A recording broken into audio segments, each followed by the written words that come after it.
Here's Frank Schwab. I'm Jason Fitz. It is time for inside coverage. No C-Rob. C-Rob gets another feisty Friday off, which, I respect. C-Rob works really hard, but I've noticed a trend here, Frank. Ever since the Super Bowl, I feel like C-Rob's running from you. I don't want to, he saw you in person. Now all of a sudden he's just running away from, it just feels like maybe he's avoiding the last, the retirement battle. This moment like they used to have in 80s wrestling where the loser leaves town match. That's what I feel like. C-Rob, loser left town. You must have kicked his ass in New Orleans. C-Rob, if you've seen him walking around New Orleans, he's not running anywhere from anybody. He's slowly gimping away. So I think everybody's just scared because I was clearly the genius in the room, that the only one that picked the Eagles at Yahoo Sports. Have you heard this? That I was the only one to pick the Eagles to win the Super Bowl? Because I'll mention that 1,700 times this offseason. I get so much wrong that I got to take victory laps, right? Somebody's always going to be like, yeah, but you picked the Jets to make the Super Bowl last year, but I don't care. I was the only one in that grid to pick the Eagles, and I will proudly be touting that. And C-Rob probably is, he's probably gimping away right now in fear, given my expertise level of picking the Eagles with Jalen Hurts as a Super Bowl MVP. Yeah, well, look, you got it right, and that's an important thread because today you're going to have to get it right about a bunch of things. We're going to do a little bit of an off-season. That's not so easy. That's not so easy. Look, I know, right? And get one thing right, maybe.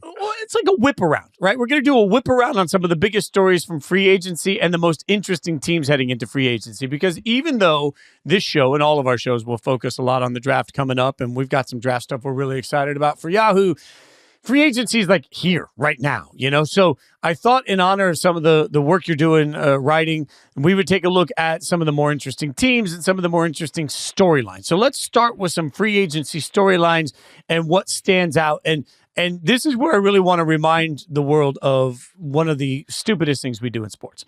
We take one game and we turn one game into a narrative, right? So I'm with everybody in the world. The Chiefs got their ass kicked in the Super Bowl. That's fine. And I understand that we could turn around and say, look what happened in the Super Bowl. Look at how bad the Eagles beat them. Okay.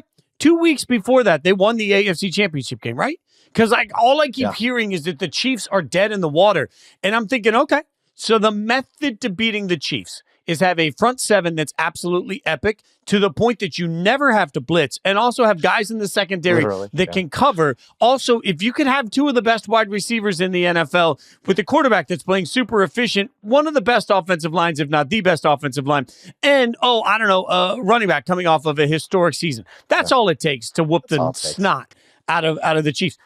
Find me the AFC team that has that, Frank, because I every single show I'm listening to, every pod I'm listening to, everything I'm consuming right now is telling me that the Chiefs are dead, and I'm laughing at that. While they are, I think, one of the more interesting free agency storylines in the NFL, the death of the Kansas City Chiefs, based solely on the Super Bowl, forgets the fact that very flawed Super Bowl ass-kicking came right after they beat the Bills to get there. They were in the Super Bowl, and we're talking about them like they're dead. And not just beat the Bills, which they did. Good for them there, but had won 23 out of 24 before that. I'm not counting Week 18 against the Broncos. Whatever, they didn't care. They basically won every game for a 13-month period, except for at the Bills, a pretty close game there. So yes, it's being overrated. And no, the Eagles didn't put out the blueprint. You're going to hear that a lot because nobody could recreate that blueprint. You said it perfectly. Eagles roster was really underrated all year. They flew under the radar all season. It was kind of strange. And now people woke up at about the middle of the second quarter of the Super Bowl and said, wow, this team has no flaws at all. And yeah, if you could replicate that, you're probably going to beat the Chiefs. And you know who else replicates that in the NFL? Pretty much nobody. If the Chiefs play the Eagles again, they might be in some trouble. Nobody else can do that. That was a stacked team. The Chiefs dynasty is still going. Let's not get it twisted. The Chiefs are still fine, but they do look a little more straight AFC championships. Seven straight. What are we doing? I think you'd have to admit though, they do look a little bit more vulnerable than they did. You look now and you're like, now we're talking about, okay, yeah, we did talk about all those close games they were winning and how lucky they got in some of those games. And now as we're going to talk about that, they got some key free agents and you got attrition coming and maybe Travis Kelce retires. And it does look a little more vulnerable than you would think on paper. No, they're not going to finish 9-8 next year. I don't think so anyway. But I think that all of a sudden it's Mike Tyson getting knocked out by Buster Douglas, a very old reference, by the way, now that I think about it. A reference I love. It's, of course, one of the unbelievable upsets of all time. Whereas all of a sudden you woke up February 11th or what it was, 1990, and said, wow, Mike Tyson's not invincible anymore. Like, he can be beat. And I feel kind of that way about the Chiefs. When you get punched around for a Super Bowl like they did, you're like, yeah, maybe nobody could replicate what the Eagles have roster-wise, but all of a sudden you're like, that Chiefs team doesn't look so, unbeatable anymore. I agree in concept that they don't look unbeatable. I just look particularly at the way you beat the Chiefs is to be able to just dominate them on both lines of scrimmage. And then I look at the way that the best teams in the AFC are built, right? The Bills cannot do that, right? The Bengals don't even have a defense. They might as well not put one on the field. It'd be easier for everybody, right?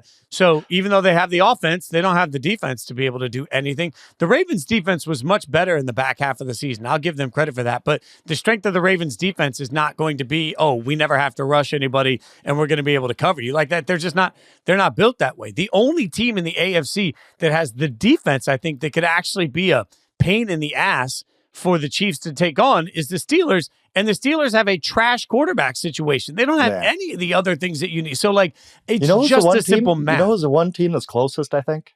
It's the Raiders. The Los Angeles Chargers. Oh, not the Raiders. Oh, goodness, no, not the Raiders. It's the Chargers. They've built up the line.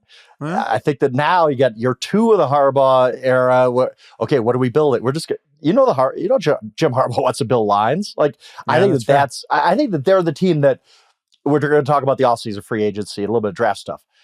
How you attack this offseason. You're not going to replicate what the Eagles did. That was many, many great drafts, home run drafts in a row, right? And great free agent signings and all that kind of stuff.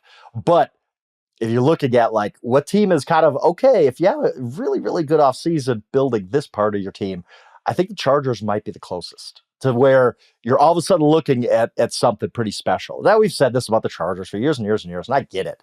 But I think it's a different day with the Los Angeles Chargers because of the guy in charge. Now, I will agree with that. Maybe the Chargers can be the threat. And, frankly, as much as I joked about the Raiders, the reason that the Raiders beat the Chiefs a couple of years ago on Christmas Day was because their defensive line was able to disrupt the Chiefs through the course of the game, right? Like, I do think that in the division, in the AFC West particularly, there is an understanding of here's what we have to do. And the question is, can the Chiefs take enough losses throughout the course of the regular season that they find themselves on the road in the playoffs? Maybe these are the ways that we get there. Plus, attrition is a big part of that. I mean, the reason we're talking about them is look at the financials for it. And for anyone that hasn't seen, their cap space right now is about $7.9 million according to Over the Cap. That's not a lot of money. In fact, it ain't nothing.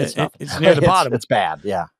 And they got some big names. Like, we all know that at this point, Trey Smith, the guard, as bad as their offensive line was, Trey Smith is not part of the reason their offensive line isn't good. They're not going to really be able to franchise him. They don't seem to be interested in franchising him. They might be reworking this whole thing. They've got some key free agents. The only thing, though, Frank, when I look at where their actual money is, like, the cap number this year for Patrick Mahomes is going to be $66 million, right?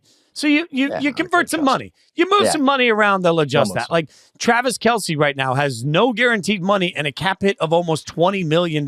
So losing Kelce, not something they want to do. But I just feel like as an organization, they can rob Peter to pay Paul a little bit and try and figure out how to move some of this cash around, give themselves some flexibility, but they're still going to have to figure out what to do with some key players. Absolutely. I mean, when you look at the Chiefs, another key guys are hitting free agency, right? But all of a sudden, the margins in the NFL are small. Sometimes it's depth guys. Sometimes it's guys we don't talk about a lot about, like Trey Smith. Like, Trey Smith is either going to be the first or second biggest free agent on the market, likely. It depends what happens with T. Higgins. So I think T. Higgins is number one if he reaches free agency, and I honestly think he will because the Bengals are the Bengals and they're going to screw this up. But even still, Trey Smith is not just either one of the top 2 free agents. He's also a piece of a unit that all of a sudden looks very bad for the Chiefs. Like, you can't tell me with those tackles, and you lose a guy who's going to make, 20-some million at offensive guard in free agency, that all of a sudden that offensive line is good enough to really be great. And I think that we saw that offensive line, Patrick Mahomes held the ball a little bit too long in the Super Bowl, but the offensive line did not play well. And losing Trey Smith doesn't help that. So I do wonder the gymnastics they do. Can they get Trey Smith back? Do they want to spend that much money on a guard? It's going to be very interesting. And not just Trey. They got a lot of other free agents who you're like, wow, all right, if you lose all these guys, who do you prioritize? Because if you lose all these guys, all of a sudden your depth doesn't look as good. You got guys like Nick Bolton, a fantastic linebacker, really has developed into a star for them. I have a lot of respect for him. The two receivers, I don't think DeAndre Hopkins is coming back. He didn't do much with Kansas City. Hollywood Brown, though, I mean, you take him out of the equation. All right, now all of a sudden we're talking about, yeah, you got Worthy, you got Rice coming back off of ACL, but is your receiver room deep enough? And I mean, even Justin Reed, their great safety, is a great leader for them too. He's a free agent. Do you want to bring him back? I think this Chiefs team could look a lot different next year. The key pieces will be there, but I think some of the underlying kind of second tier players might change a lot. Yeah, they're in an interesting. I mean, Joe Thuney got a lot of credit for moving out to tackle. His cap number is $27 million, and no guaranteed money. How do you pay on two guards that much money? Like that? You don't. I know, but how do you have a better offensive line with Trey Smith going to Chicago? Right? Like, this is a tough decision for the Chiefs. It's a challenging offseason for them, because I think we saw in the Super Bowl, okay, this is a very, very good team, obviously. But they do have flaws. Like, they do have things they want to get better at. And how do you get better at that when all of a sudden you're going to lose? Like, if you do a ranking of free agents, you do a top 50, top 75, the Chiefs have 4 or 5 guys in that top 50. Like, that's a lot. And I don't know that they can retain all or even any of these guys if they get that close to the open market. Well, and the other interesting part about this, looking again, I'm just going to go on over the cap right now because that's the site I have up. So that's what we're going to use for salary cap numbers. I will remind everybody that the Chiefs right now, again, they don't have a ton of money to spend. Well, 2 of the top 5 teams with available cash right now, the Chargers at number 5, cap space is $70 million, effective cap space is $62 million. And number 2 is the Raiders with $99 million, 92 effective. So 2 teams in your own division. Like, that's the one thing that I think gets interesting, because we just talked about the fact that the AFC West is trying to figure out how to take on Patrick Mahomes. Well, this is the moment that you look around and say, if you want them, you can have them. I mean, the Patriots need offensive line help galore. They've got more money to spend than anybody. So certainly they're part of these conversations. But if you're looking at the ability to try and impact your own, if you're the Chargers or the Raiders and you're looking around and you see a Chief that's out there that can be bought, you do it, right? Because you're essentially hurting the best team in your division, and you're making yourself better all at once. So it's a no-brainer to turn around for somebody else in the AFC West and try and pillage and plunder anything they can off of the roster of the Kansas City Chiefs. So what would you do if you're the Chiefs, if you're Brett Veach? Like, how do you construct this offseason? What do you prioritize? I can't justify paying Trey Smith. As great of a player as he is and as much of a need as that is, that's a lot of money to pay an offensive guard. But I don't know how you rebuild the offensive line then either. Like, that's tough. What would you do? I think I would just try to. I would let Smith walk. I think I'd try to bring Bolton and Reed back because they're just such smart players. The Spags defense needs continuity, so I would prioritize them. Don't think I'd bring either Hopkins or Brown back either. You can afford to keep them a heck of a lot easier. I think they'll be more affordable than some of the guys on the higher end. I don't think I'd bring Brown or Hopkins back just because I'm like, Worthy emerged, Rice, we're going to gamble that he's healthy at the start of the year, not suspended too long. Let's not forget that's still hanging out there. So yeah. I'd prioritize my guys who I could afford basically and let the higher ticket items go. I mean, do you agree with me, or do they just need so much offensive line help? You just got to pay. I just watched my team get their ass kicked in the Super Bowl because the offensive line couldn't hold up, right? And so now I got Trey Smith, who I just looked up. He's 25. He'll be 26 when the season starts. I mean, Pro Bowler, a 26-year-old, high quality. Every single site that I've looked at that ranks free agents has him ranked number 2. So if I got the number 2 ranked free agent, man, I have a hard time letting him walk out the door. I don't know how to shift the money around to keep him, and I don't know if I can address what other holes I have offensively. Like, the problem with the Chiefs is that I do believe that they need help with weapons. I do believe that they need more help on the offensive line. So if you need all of these things at once, for the Chiefs to be the best of who the Chiefs are going to be, I think they need 3 or 4 different guys to come in. So I think you're going to have to look at wins above replacement on this and ask yourself, can we draft a guard? Like, can we pull in somebody that we think can grow into a Trey Smith? I also don't know, short of franchising him, which is so difficult to do, I don't think you're going to be able to outspend to keep him. Somebody's going to make Trey Smith the highest paid guard in the NFL. And I just saw the transition tag. I saw it in passing, so don't quote me on this, but I think it's $21 million for Trey Smith as a transition tag. Franchise is even more. So yeah, that's a lot of money eating up the cap if you do go that route with Trey Smith. This is a conundrum for the Chiefs, and I'm not saying because if you lose Trey Smith to a team that needs offensive line help that your dynasty's over or anything, but it's these little things. That's why it's so impressive that they've gone to 7 straight AFC Championship games. Because this is what happens in the NFL. You lose guys. It's a salary cap league. You can't afford to keep everybody. And I think we're going to see that this offseason with the Chiefs. This is a huge offseason for Kansas City. Yeah, the offensive line thing, it haunts the Chiefs. It haunts them. Yeah. I'm not sure how you justify, like, I feel like you can turn around and say, look, we'll just continue to go to the draft and find weapons in the draft. Although that hasn't gone as well, right? Like if you're the Chiefs, you can justify, okay, Rashee Rice is going to come back for a full season and be the healthiest version of himself. And that's going to help Xavier Worthy. Like you can talk yourself into all of that. I don't think you can lose, and you may not have a choice on Kelce. He may just choose to walk away. Right. I don't know that you can lose your safety net and weaken your offensive line and feel like you're still the cream of the crop in the AFC. So it's hard, right? That's where you're drafting. I mean, you talked about, you say, you're sitting there saying, okay, well, we'll draft a weapon, we'll draft a new tight end, we'll draft whatever it's going, we'll draft a new offensive guard, whatever it is. You draft a 31st. Like that's not easy. Like that's especially to draft like this where there's so few guys with first round grades. I mean, yeah, you're going to draft a guy at 31, but is he going to be a guy that steps in and is an impact guy from day one? That's a lot to ask. Yeah, the more I talk myself into it, the more I feel like I got to find a way to keep Trey Smith. And I think the Chiefs have made it obvious they're not going to.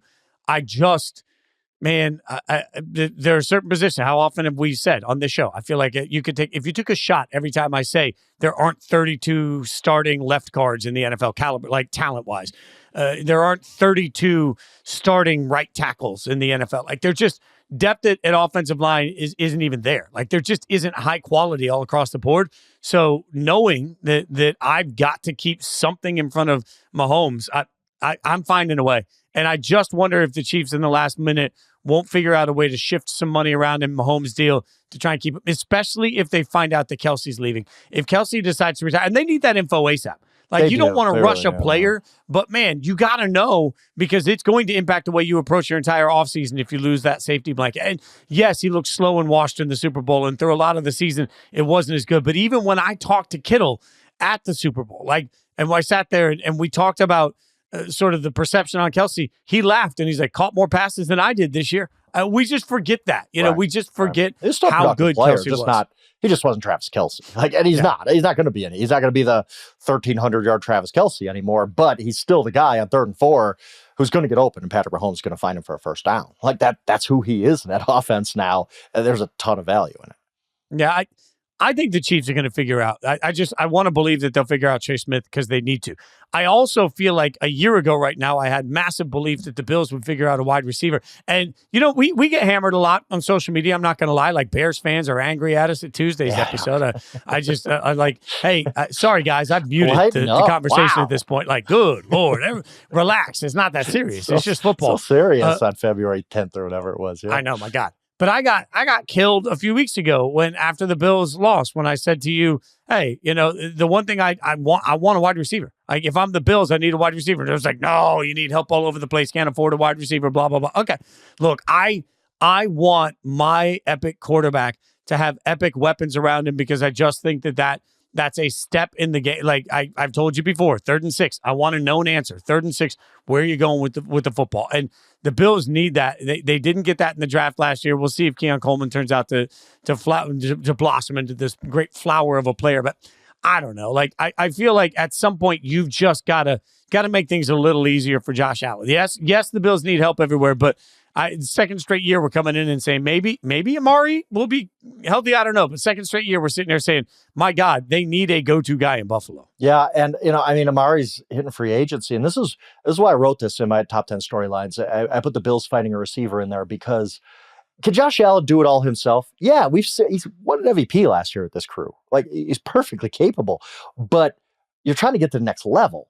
How do you get to the next level? I think one of the cheat codes would be All right, now you have one of the top 10 receivers in the NFL. And those guys aren't available. I get that. But to just pair him with an alpha receiver, I think would take him from even an MVP level to even a higher level, where maybe he's better than Lamar Jackson, who should have won MVP. You're going to have to figure out, like, Khalil Shakir is a nice player. Keon Coleman had his moments, but how much better would this team be with a T. Higgins? They can't afford a T. Higgins. I get that. That's a problem. That's kind of the conundrum here. Bills don't have much cap space either, and they do have a lot of holes to fill that they want to fill to try to get past the Chiefs. But I think one of their priorities has to be, can we figure out a way to get Josh Allen a bona fide number one receiver? He may do very, very well without one last year because of guys like Shakir had a good year. Maybe Dalton Kincaid, healthy for a year, becomes that guy. I don't know, but I think they need to address this. And Amari Cooper hits free agency. What do you do with him? He's aging now, and he wasn't good with the Bills. A lot of that had to do with injury. But how do you say, well, it was all because of injury, and Amari, come on back. You know the offense, and you've been a productive receiver. You had about 1,250 yards in 2022. Come on, or 2023. Come on back. You're going to be that guy again. I don't know that you could do that. It's going to be hard for the Bills to find it, but I think it's something they need to figure out, because you can't just keep having Josh Allen do everything and expect different results than you've gotten in the playoffs so far. Yeah, they don't have a ton of money. You're right. But again, I'll go back to some of the nuance here. Josh Allen has a salary cap number of $44.7 million this year.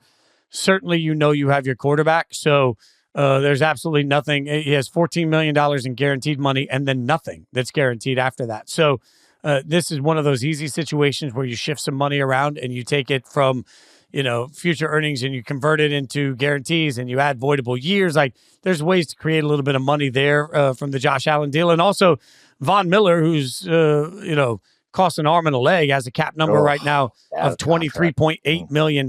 So $23.8 million at this point is a lot for Von Miller. They could designate him a post-June 1st cut, and that all of a sudden comes down to $6.3 million. So you can get some money that way. It's not going to get you. You're not going to get T. Higgins money out of here. But man, if you're the Bills, you need to get creative. And this is the hard part. Like, I think this is where you look around and say, okay, GMs earn their money from their ability to figure out what are the right contracts to extend, what are the right payments to push down the road. Yeah. What do you take the money on now? We're going to talk about New Orleans in a second. Sorry, we have to do it, America. But like, New Orleans is like, they've tried forever. So like, you can get creative. You know who's out there? Who's out there as a free agent who was just traded last offseason, reworked his contract so he could become a free agent in 2025, has been to multiple Pro Bowls. Stephon Diggs is out there. Come on, Stephon Diggs. Come on, reunite with the Bills. Wouldn't that be a great rental? Like, that would be the Bills. Going playing 4D chess there, trading away Stephon Diggs, getting him back a year later on a discount because he's coming off an ACL. Yeah, come on, let's do it. Let's run it back. That is. I want this now. I want this to happen. Like, the homecoming, it'll feel so good in the beginning, and then like week 3, all of a sudden there'll be a players only meeting. Digs and the Josh Allen slander. Yeah, that'd be great. Let's get this done. I love the concept of, like, we're 2 weeks in. It's like we had a players only meeting to talk about the offense. I just feel like that's the inevitability. And by the way, the Bills, I mean, again, they're picking 30th, right? So yeah, it's right in a draft where getting that number one A1 receiver there's some good receivers in this draft, but not there's a big drop off between, like, okay, your Ted McMillans who are projected as probably a number one in somebody's offense, and all these guys in the second tier who are like, well, they can be pretty good, solid players. Like, yeah, there's nobody you're going to draft at 31 or 30 and be like, yep, we're set. We have our alpha for the next 10 years. Yeah, this does not feel like as dominant a wide receiver draft as we've seen the last few years. So while, hopefully a bunch of these players come out and kick ass, I don't know. So if you're the Bills, I think that's the other thing. You got to be a little aggressive figuring it out, because your window is right now, because the Chiefs look like they are going to take a step back, because you got to be aggressive in trying to figure out how to get over that hump somehow. And because frankly, like, I mean, how many times can you take a swing in the draft and then just hope that your guy develops? And look, I mean, Keon Coleman would be a higher ranked prospect than many of these players that are coming out in this year's draft. And we saw that didn't make the epic difference that Buffalo wanted it to make. I think Keon is a big key for that. Like if Keon becomes that dude, and I don't really think he is, to be honest, but if he does, like, who knows? Like, he did have his moments last year, and obviously was a very productive college player. If he could become that dude, that changes their entire outlook. That's a huge talking point for them this offseason is, can Keon Coleman go from being a good solid piece for them to being, wow, okay, now we got that dude for Josh Allen to lean on every 3rd and 6 that he faces. So when we talk about, weird contracts and cap space and everything, we've talked about the Saints for a generation in this category.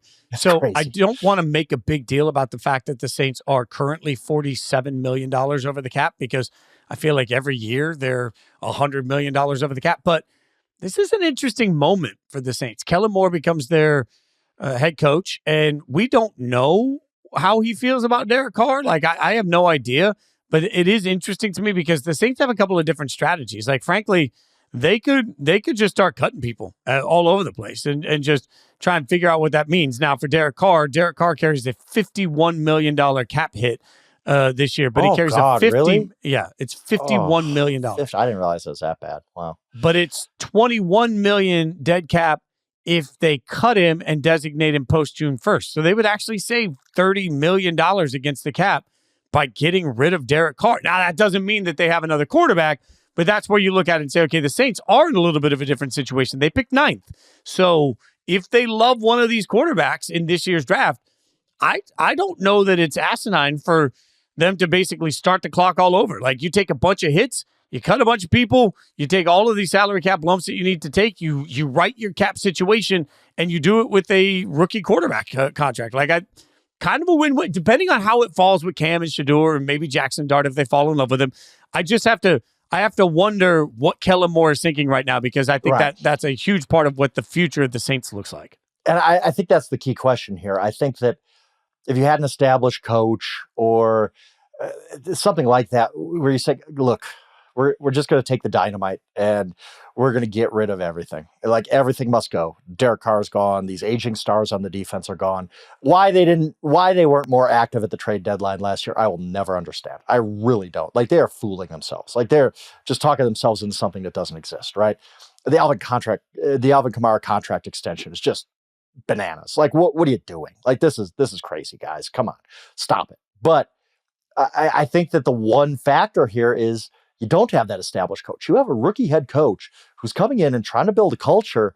And what are you going to do? You're going to say, hey, we're just cutting these 8 guys who are among the top 12 players on our roster, and we're just starting it all over again. And here's Spencer Rattler for a year. Figure it out. Like, you're hanging the 2-15 type of record on Kellen Moore's neck. And I don't know that that's how you want to start it off. That's not a death sentence. We overrate that sometimes. Zach Taylor did that early on, ended up going to a Super Bowl with the Bengals. It probably should have won had there not been a bad holding call on 3rd and goal. So you can overcome it.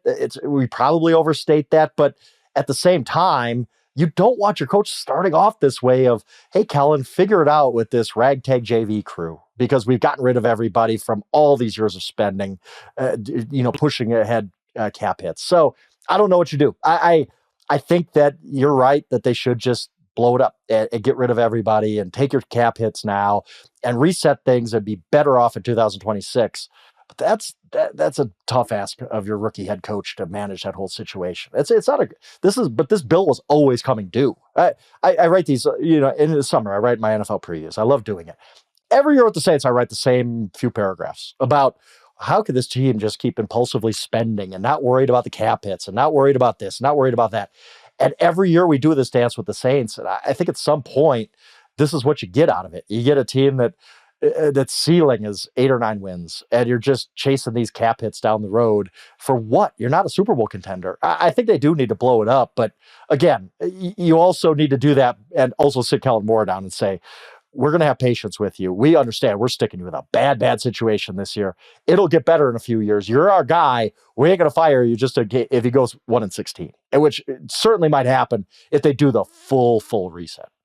So what's interesting about the reset for the Saints, and this is where everybody says salary cap doesn't matter. It finally does for them. You can only designate 2 players as a post-June 1st cut. And that's an important distinction here because, again, Derek Carr, they could save $30 million by post-June 1st cut. They won't have a quarterback, but they could save $30 million. Cam Jordan, who's like 4,372 years old, they can save $11 million by making him a post-June 1st cut.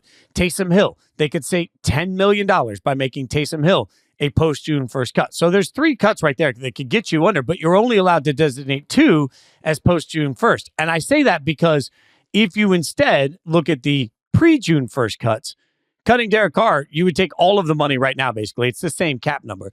Cam Jordan is actually more expensive to cut him if you don't designate him post-June 1st. Taysom Hill is the exact same if you cut him. So, like, they can't really save money by cutting these players unless they post-June 1st designate them, and they can only post-June 1st designate 2 guys. So, like, the Saints are truly in the weirdest vice grip of the salary cap that we've seen in a very long time. They're going to have to take their lumps. And I honestly think that part of the reason they have to start to take them now is because there isn't really an easy way to get through it. This is where Saints fans, every fan base always comes in and says, well, you're not looking enough because if you look at 2026, they have $64 million in cap space right now in 2026.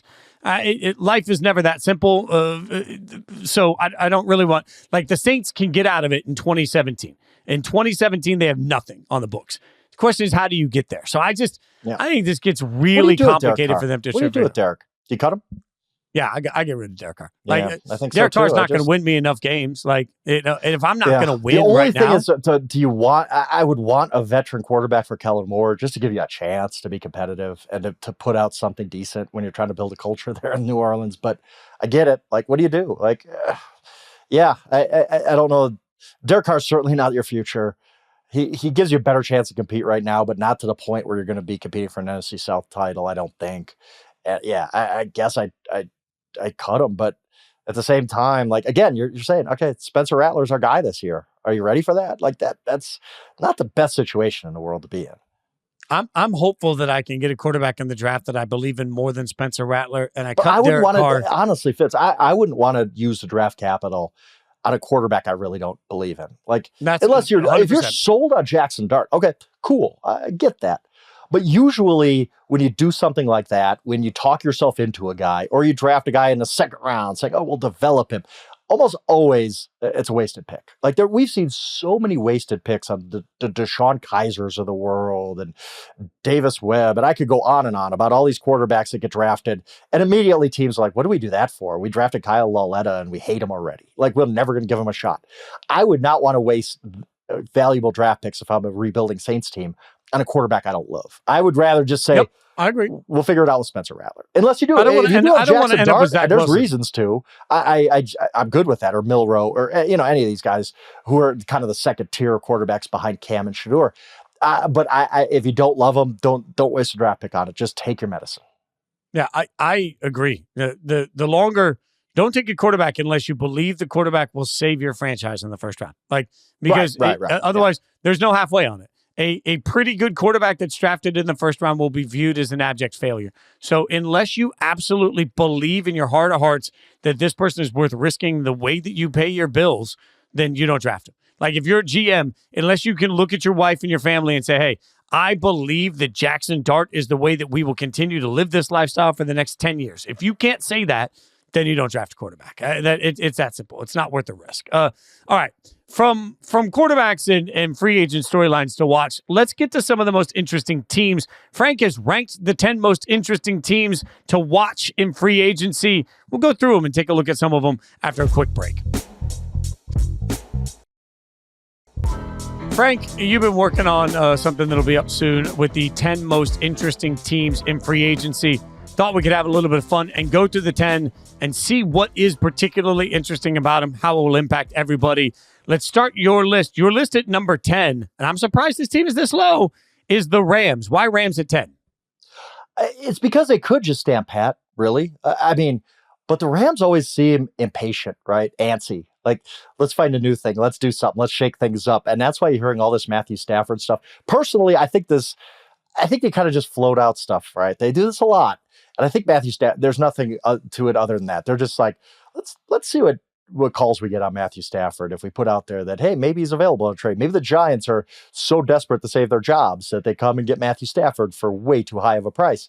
I don't think Matthew Stafford's going anywhere because it really doesn't make any sense for the Rams, who wouldn't have another quarterback. It wouldn't make any sense for Matthew Stafford, whose best team in the 18th hole of his career is still the Rams. Like, it's still the best situation for him. And it wouldn't make sense for a team like the Giants, who you're just getting a Matthew Stafford who was inconsistent last year. He had some good moments, but he had some bad moments too. So I don't think it makes sense for anybody to trade Matthew Stafford, but that's why they're on this list. Like the Cooper Kupp thing, it's just done. Like everybody was so shocked. Oh my goodness, how could you trade Cooper Kupp? Like they tried to trade him before the deadline last year, really, and then they just were like, let's just keep going with this, and they ended up winning a division title. So I think the Rams could just stay pat. Like they're going to pick up. They're going to add some cornerbacks. Alaric Jackson, their left tackle, is one of the big free agents on the market. They're going to have to figure out what to do with him. But I didn't have the Rams any higher because if they do just stick with Stafford, probably trade Kupp, I don't know that there's some big splash coming from the Rams, although you can never rule it out because this team kind of loves making big splashes.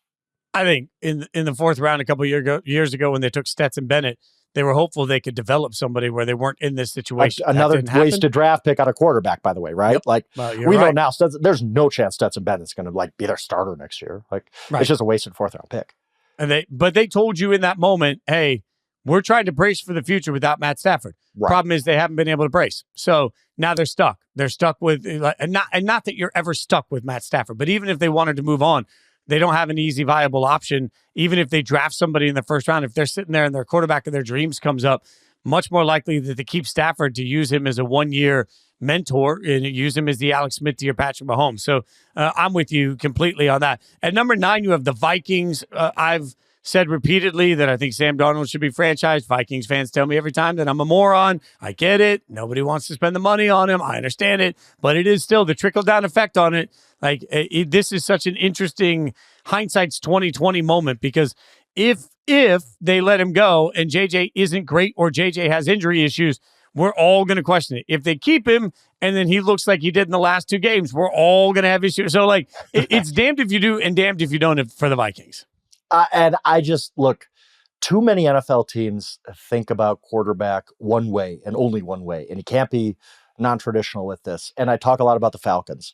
And I was one of these people last April saying, what are you doing drafting Michael Penix? This is weird. This is dumb. Yeah. But honestly, as the offseason went on, you're like, you know what? This could work. Like, this could work where this is a Jordan Love situation. It came a lot quicker than they thought it would. But the Atlanta Falcons thought about the quarterback position unconventionally. And what happened? They ended up with a guy right now who they feel pretty good about. Yeah, they blew a lot of money to get there, but whatever. Who cares? They got a quarterback they like right now. We'll see if it works out. But I think they're pretty happy with what they saw to Michael Penix. So transition that to the Vikings. I'm with you. I franchise Sam Darnold and say, we'll just figure it out. Like, yes, this is not traditional. This is not what a lot of other teams would do. How could you bring in 2 guys? You're going to have to compete in the quarterback room and feelings and blah, blah, blah. Who cares? I don't care. I'm saying Sam Darnold did enough that franchising him for, I think it's about $42 million, actually makes sense. And if Sam Darnold stinks and JJ McCarthy's great, you look at it at the end of next year and you say, well, okay, yeah, we blew $41 million, $42 million, but we got a quarterback out of it and we don't care about anything else. It ain't my money. I'm not the owner's accountant at this point. We figured out our quarterback. Yes, it cost us some money. In the opposite way, JJ McCarthy saw some health things going on with his knee. Like, what if that doesn't turn out? Well, you still got Sam Darnold, who won 14 of your first 16 games for you. So I franchise him and just figure it out. And all of the criticism that's going to come with it, all the jokes people are going to make, I don't care about it because, yeah, I'm thinking about this thing unconventionally. I'm not just doing what every cookie cutter NFL team would do. I'm saying we just figure it out in here. Whatever. This is our way. This is our ticket to get buying ourselves another year with Sam Darnold and seeing what happens in 2026. I mean, Patrick Mahomes just played really poorly in the Super Bowl, so I guess the Chiefs should just give up on Patrick Mahomes. I'm saying that snarkily, but like every time anything gets clipped off about the Vikings, immediately Vikings fans come back and say, I saw how he played in those last 2 games. He showed his true colors. He sucks. You know what? Maybe won 14 not. games. You won That's 2 14 game sample games with them. size against two defenses that had his number, like in the end during the season. Like they only lost to two teams all season. They lost to the Lions and they lost to the Rams. They went 0-2 against both. So Yeah, I mean, yeah. whoa, and how many interceptions did Jared Goff throw? So maybe just get rid of Jared Goff, because he had a bad playoff game. Oh, and Jalen Hurts had a couple of bad games during the season, so that screw that Super Bowl MVP. Like I'm saying all this because you have to protect yourself at the quarterback position. So I guess my argument to Vikings fans is if you pay him, look, you're going to have to work some things out. You're going to have to move some money around. We've already talked about why the cap is flexible. You're in a Super Bowl window. When you are in a Super Bowl window, don't take chances at the most important position. Remember what it was like a year ago when you were sitting here starting players that we didn't even know was still in the NFL at the quarterback position. So to me, all you do, look, you bring Sam Darnold back. And if he struggles and he sucks, okay, JJ will win the job, so who cares? Right. And if he doesn't struggle and if he doesn't suck, great, you've got a quarterback. Like, who cares at this point? And if what both I of wouldn't them do are is great, chance somehow we figure out both of them are great. That's not a bad situation either. Like, people act like that's the end of the world. Like, what if Sam Darnold plays great and JJ McCarthy looks great? Well, okay, you got two good quarterbacks then. Some teams would kill for one good quarterback. You'd have to. If JJ that's not the worst thing in the world. If JJ is the beast that Vikings fans believe he is, and I hope he is, he'll win the job in the preseason. So then all you did was waste a franchise quarterback. And now you're how much? And you got to look at it this way: how much then are you spending at quarterback in 2025? Well, you got Sam Darnold's $42 million. You got JJ McCarthy. His cap hit is probably off the top of my head $6-7 million. I think that's about what he'd be this year of his rookie deal. So you're spending about $50 million on your quarterback position. That's what everybody else does. His cap number is 5. His cap number is 5. So about $47 million on your first two quarterbacks. That's not that bad. Derek Carr's making 50. 51. Like, whatever. Like, again, we need to think about quarterback differently. It's the most valuable position in all of sports. And everybody just says, well, we've done it this way forever. We can't do it a different way. Yeah, you can. You could figure this out. You could do what the Atlanta Falcons did. Do this unconventionally. And everybody might laugh at you. But at the end of the day, if you got your quarterback going forward, you're a leg up on a lot of NFL teams. I mean, you're talking about the whole reason that insurance exists in this country, right? Like, insurance is all about worst case scenarios. I want to prepare for worst case scenarios at the quarterback position. So, but you're right. They are one of the most interesting teams simply for that reason. The Chiefs are at number 8 on your list. We've already talked about the Chiefs, and I think we understand that one. But I love number 7 because you mentioned the Chargers briefly, but man, like, I don't want to sleep on the fact that the Chargers last year were way ahead of schedule. Harbaugh always has them there. And look, I'll use the same argument. Vikings fans, we just said, hey, your quarterback sucked in the playoffs, so I guess they're trash. I mean, Justin Herbert didn't play well in the playoffs yet again. Might as well just trash him. Give him up for peanuts. He stinks. Like, none of that's real, right? So if you're the Chargers, man, you're still sitting there. You still believe that you have an epic quarterback. I don't know if he's epic, but we'll find out. You believe that you have a very good quarterback. And man, you started that we just see the identity of Harbaugh. I'm looking at this team thinking they're only going to get more physical. They're only going to get tougher to beat. Yep. You look back to what I was saying 7-8 months ago, as right as I was about the Eagles beating the Chiefs. I was dead wrong about the Chargers because I said they're not going to win right away because look at what they did in this offseason. They had to get rid of all these players, had to trade Keenan Allen, had to get rid of Mike Williams, had to get rid of Austin Eckler, couldn't re-sign him. You don't have enough at the skill positions. You haven't built up all these things, but you had to take your salary cap medicine, right? Well, they won, obviously, went to the playoffs, had a very good year, and they come out on the other side in a great cap situation. Like, they could go out and sign a Milton Williams. They can go out and sign a Josh Sweat. They could build up this defensive line if they want to go along with a really, really good offensive line. They could add to the offensive line too if they want. They have enough cap space. They're one of the few teams that has a ton of cap space and can also sell free agents on, hey, we just made the playoffs. You want to go play for the Patriots? That's fine. You're never going to see the postseason. You can come live in LA where we got a growing thing and we're going to be in postseason contention and we could pay you. I think there's a huge offseason for the Chargers. I think we're going to get to, August this year and we're going to be talking a lot about, the Chargers added a lot of key pieces and all of a sudden they're not the Eagles, but they have a pretty intimidating defensive line now. Their offensive line we know is good with those 2 elite tackles. They drafted the running back who's going to transform their offense. Ladd McConkey has this running mate at receiver. I think the Chargers are going to have a great offseason. I do. because this is what they set up for. Last year was kind of this, as our transition year, we'll see what happens. Well, he ended up having a great season and made the playoffs. Now you could go build the team Jim Harbaugh really wants. This is a dangerous, dangerous team going forward. They're in a really, really good spot.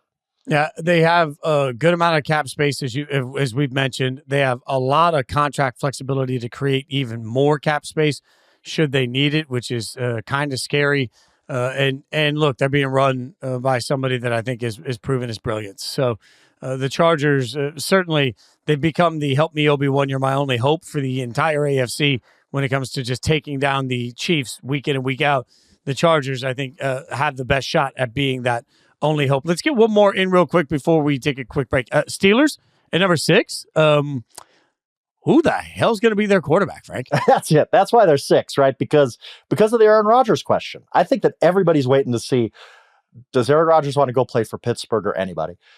Do the Steelers want to deal with Aaron Rodgers? Because that would be such a weird mix of a guy who, he kind of overtook the Jets, right? He became bigger than the Jets in some ways. He was calling the shots. There's no reason Nathaniel Hackett should have been an offensive coordinator again, but he was, and we all know the reason why. The Steelers don't seem like an organization that's going to put up with that. They put up with a lot of divas at receiver. I don't know that they're really ready to put up with a diva quarterback, and I don't think Mike Tomlin and all those guys are going to change their ways just to fit Aaron Rodgers. It's going to kind of be, you can come play for us, Aaron, and this is your best spot because every other team with a quarterback opening stinks. Like, we're the only good team with a quarterback opening, but it's going to be our way. And you're going to have to be a Pittsburgh Steeler. It's not going to be the Aaron Rodgers Pittsburgh Steelers. This is the Pittsburgh Steelers. And I don't know how this is going to work. And if it doesn't work that way, who's the Steelers quarterback? Like you said, not only that, but the Steelers have been chasing this number 1 receiver. They've been, every time any receiver is available, the Steelers are the first team that gets mentioned. They were deep into the Brandon Ayuk trade talks when the 49ers kind of hoodwinked them unprofessionally, as I've talked about. And, they got the rug pulled out from underneath them. They tried to Mike Williams, like obviously didn't work. They couldn't land that number 1 receiver. So not only are they looking for a quarterback who might be the 4-time MVP coming in, but they're also looking for a number 1 receiver. I don't know how they do all this. And that's why I'm interested just to see what it looks like at the end of the offseason for the Pittsburgh Steelers.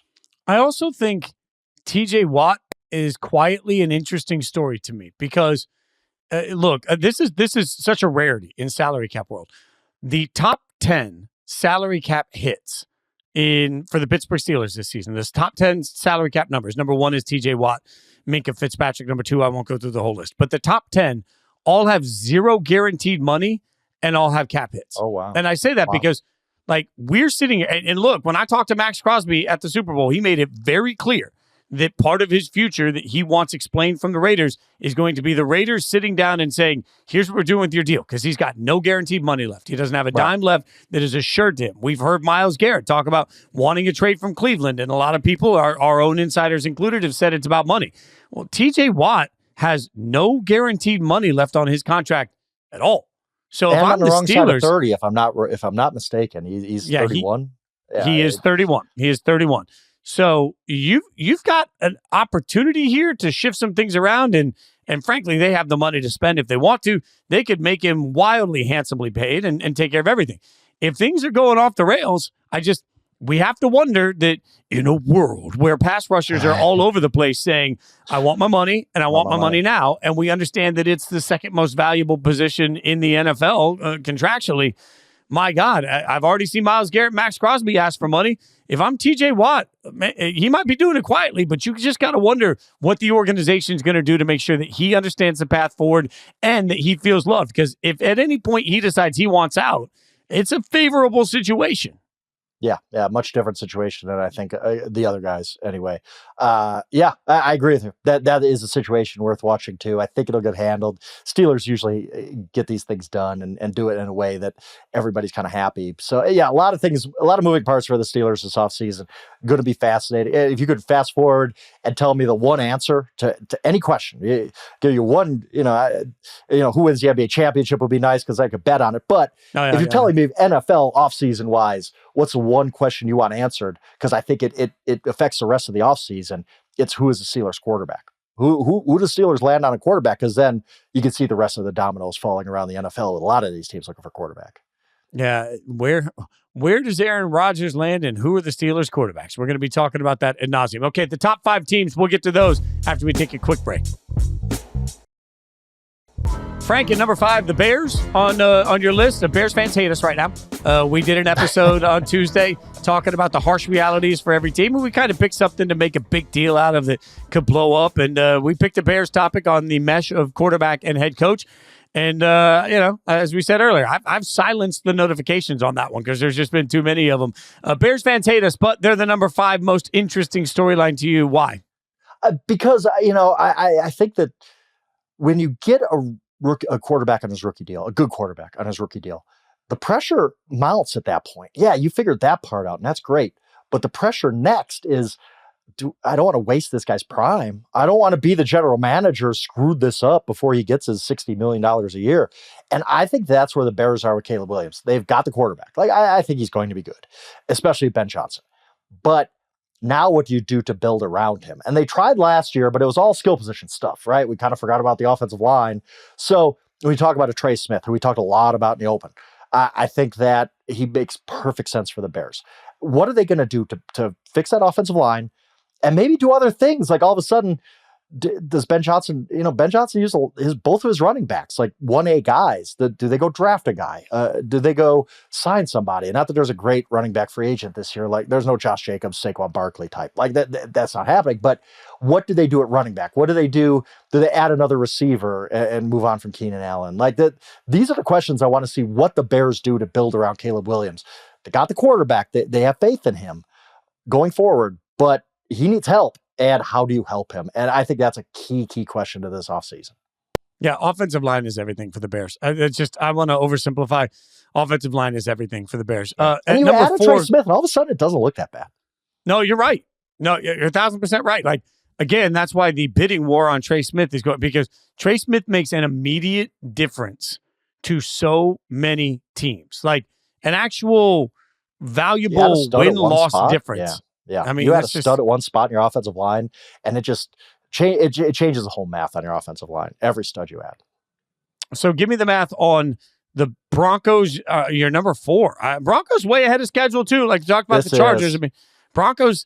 Man, it feels like the Broncos are on the cusp of something. It really does, because you look at the defense is kind of set. You got the defensive player of the year.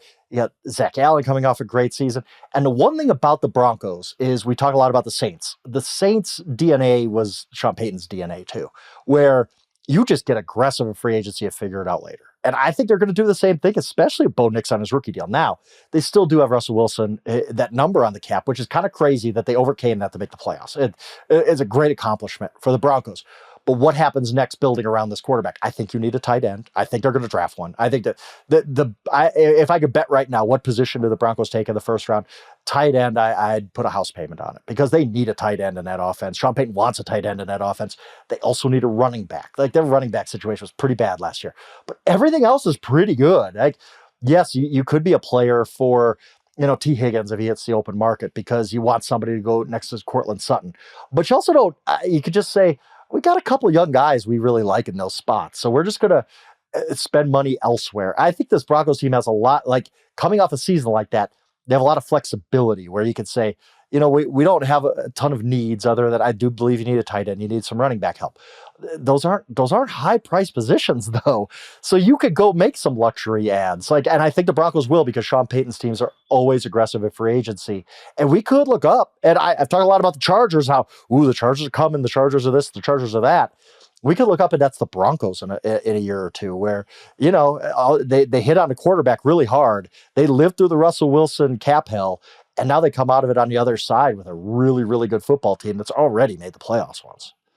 Yeah, Russ, by the way, counts $32 million against the cap this year for the Broncos. It's crazy that they're still in a good spot, even despite that. It's wild. Yeah, and by the way, the fact that Patrick Surtain has a cap number of $8.3 million. Like we always talk about winning. That might change a little bit, right? Yeah. Think that's going to take a little bit. But like we always talk about, got to maximize your rookie contracts for your quarterbacks. I just want to remind everybody that that's the truth to everything. You have to maximize the rookie contracts at every position. Like when you hit a home run, once you've hit that home run, you better surround them quickly, because it is amazing how that number elevates so quickly. But yeah, I'm with you on the Broncos being interesting. At number 3, you've got Jayden Daniels. The Washington Commanders.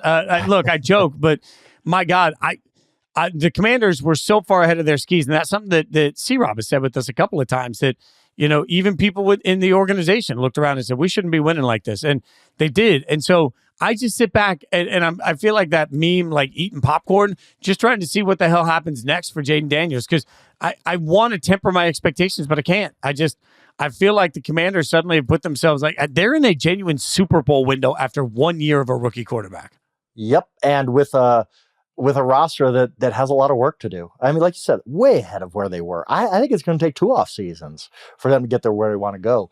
And how do you navigate that? Last offseason, they didn't spend big. They got a lot of guys, like a lot of good, solid veterans, the Bobby Wagners of the world. And I thought it was really smart because you didn't overextend yourself on anybody. Now, is that just going to be what they do going forward? Or is Adam Peters, their GM, going to say, well, you know what? The Bengals screwed this up with T. Higgins. T. Higgins is available.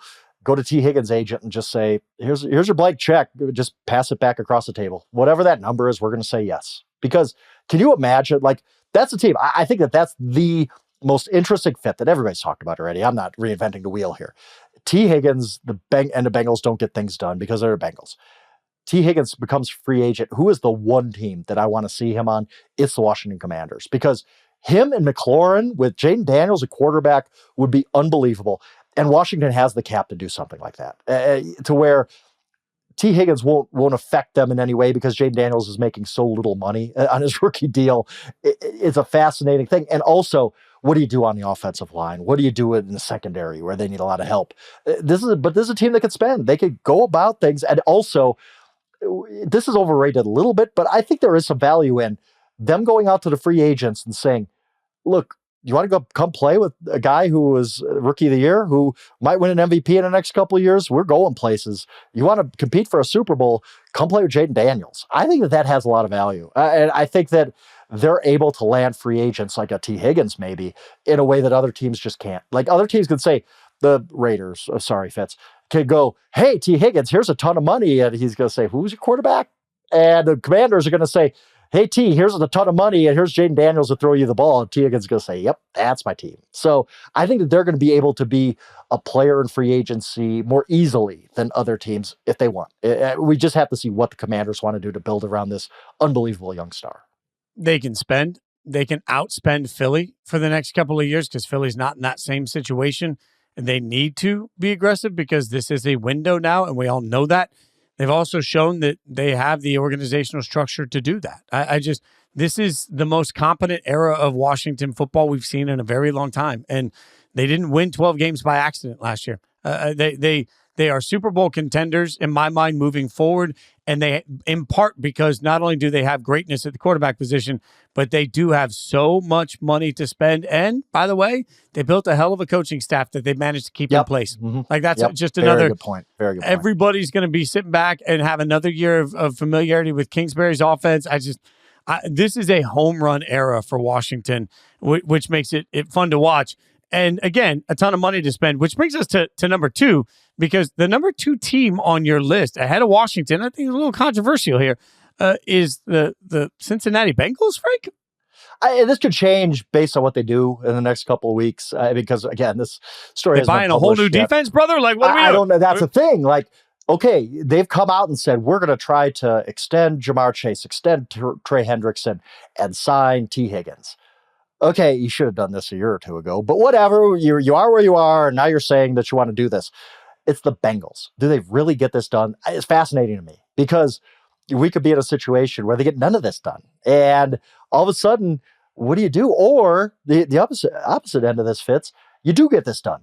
You extend Jamar Chase, which you should have done a year ago. It would have been a lot cheaper. You do sign T. Higgins, which I think they need to do. That's what makes them special, having those 2 receivers with that quarterback.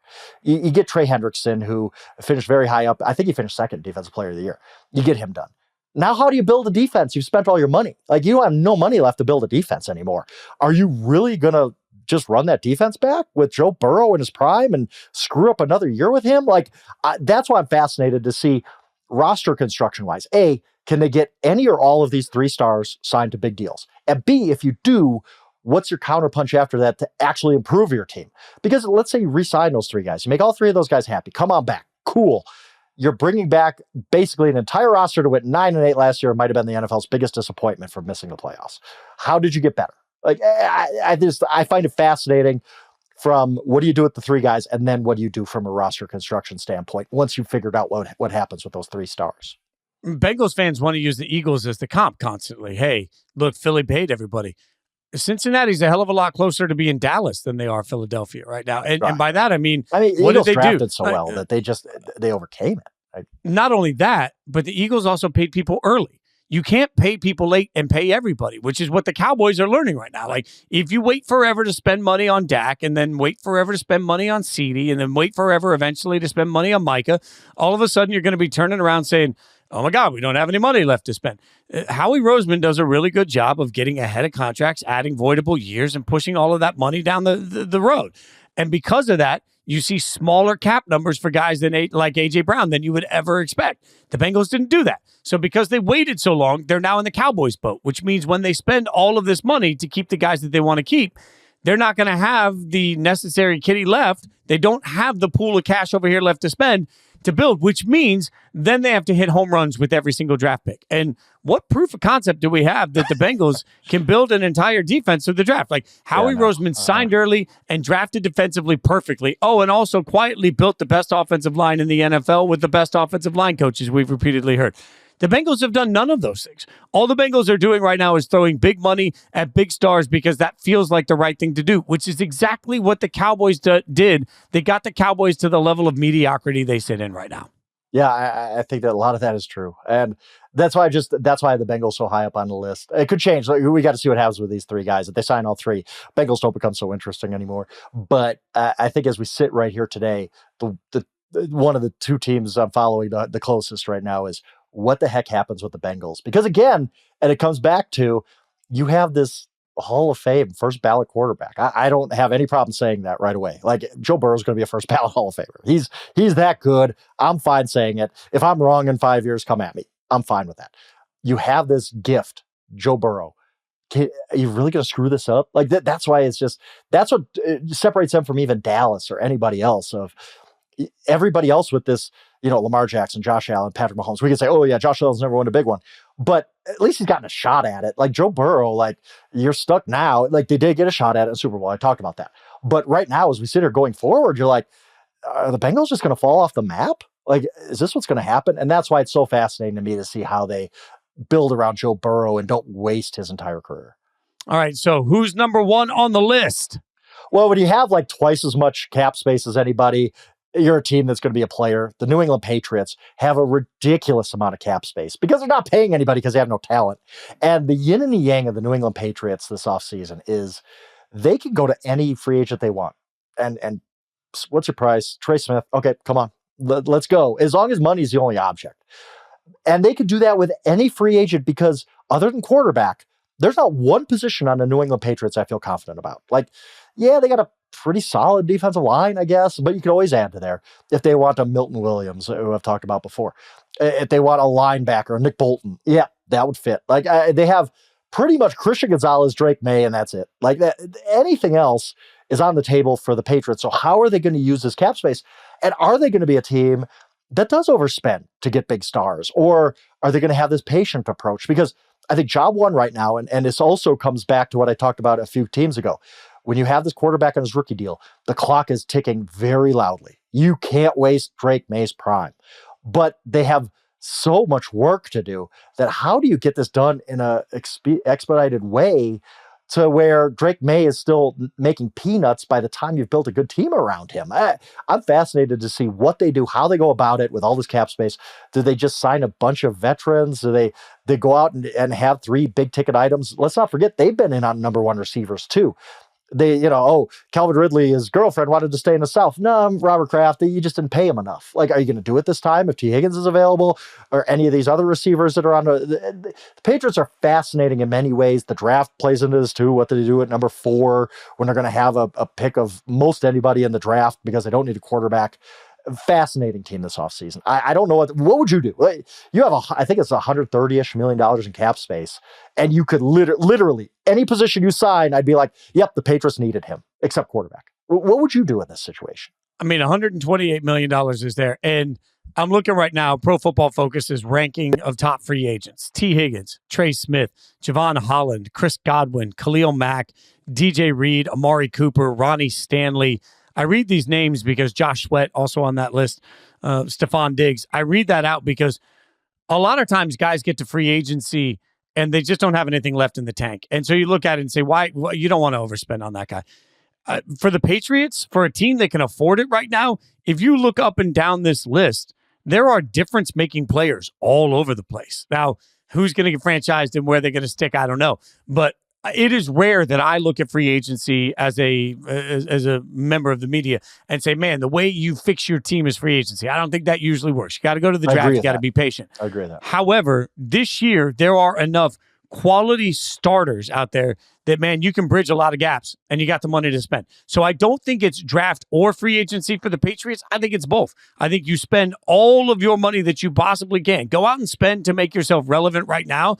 And then at the same time, draft with the patient approach. And like, let Vrabel cook, essentially. Let him build slow and low through the draft. But while you're doing that, instead of continually being a 4 or 5 win team, man, I'm approaching this. The offensive line is going to be there for them to address in the draft. I believe that. But that being said, how do you make everything easier? Trey Smith, right? Like, there's not money I'm not willing to. I'm going to every single person and saying, what's the number? Everybody has a number, $1 million man. What's the number? I'm going to make the Patriots better today, and I'm going to draft, and I'm going to figure it out. Everybody's got a price. What's your price? Agreed. But I think they're going to run up against usually money talks, right? I get that. But if it's close, are these guys going to want to come play for the Patriots? They know this team is nowhere near contention. Like, if you're Trey Smith, and let's say the money's similar from the Bears. The Bears, because I think Trey Smith hits the open market, the Bears are making that phone call, right? Like, we have to assume that. If you're Trey Smith and the money's close, you say, I just came from a team that went to 7 straight AFC championship games. Do I really want to go to the 4-win Patriots, or do I want to be part of a rebuilding thing with the Bears, assuming the money's close, right? Like, you might be giving up $1 million or $2 million, but you're playing in a much better situation. Like, I think the Patriots are going to run up against this, where guys are just like Brandon Ayuk last offseason. All of a sudden, it was like, no, Brandon Ayuk doesn't want to play for the Patriots. And they had enough money to spend on him. I think that's an interesting part of their offseason too, of who wants to be part of this. We're building from the ground up, because there's a lot, like, they can literally look. And Frank, like, I'm sitting in New England, right? I'm sitting on a street that has been so iced over that literally people haven't been able to drive out for almost a week, right? It's just, there are realities to life in New England that I think sometimes players look at and they're like, nah, not for me. Like, that stadium is a pain in the ass to get to. It's a pain in the ass for your family to come see you play there. It's cold up here. Like, it is violently cold throughout the Northeast for so much of the winter. It is not the same vibrant place to play as some of the other NFL cities. And that's no disrespect to Foxborough or Boston, truly. Like, I love going to Boston. I love hanging out there. But it's a different lifestyle in New England. I think that also plays into some of these players. Yeah, Dan, we talked about the Chargers, didn't we? Hey, come play in L.A. Like, yeah, we're not going to be iced over for a week. But, I mean, that's the thing, too. But money usually talks. And I was going to say, the Patriots could literally pick the top 3 offensive linemen in free agency and just give them a blank check and still have cap space left over. That's how much they have. Like, I don't know that that's what you want to do necessarily, but they could say, Ronnie Stanley, Trey Smith, Mekhi Becton had a kind of a resurgent year. Let's pay all 3 of those guys just to help out Drake May. They could do that. That's how much cap space they have. It's remarkable how much flexibility they have, but can they land guys? Who do they land? It's all very, very interesting with this Patriots team that went from top of the NFL to the outhouse very, very quickly. All right. Well, that's our look ahead at some free agency. We're gonna hit some draft coming up on the show. Obviously, we got a lot to cover as we go through this. And franchise tag time is all the more important time to follow everybody on social media. be hanging out with us, because I'm sure next week we'll have even more to get into as we start to see these tags come through and what it all means. Thanks to Stone and everybody behind the scenes that makes this show happen. Follow us on Twitter at Jason Fitz, at Yahoo Schwab. If you've listened this far, rate, review, subscribe. We always appreciate you guys hanging out with us as always. We'll be back on Wednesday next week from Indianapolis at the NFL Combine. That'll be fun. Thanks for hanging out with us. We appreciate you guys so much. Enjoy your week.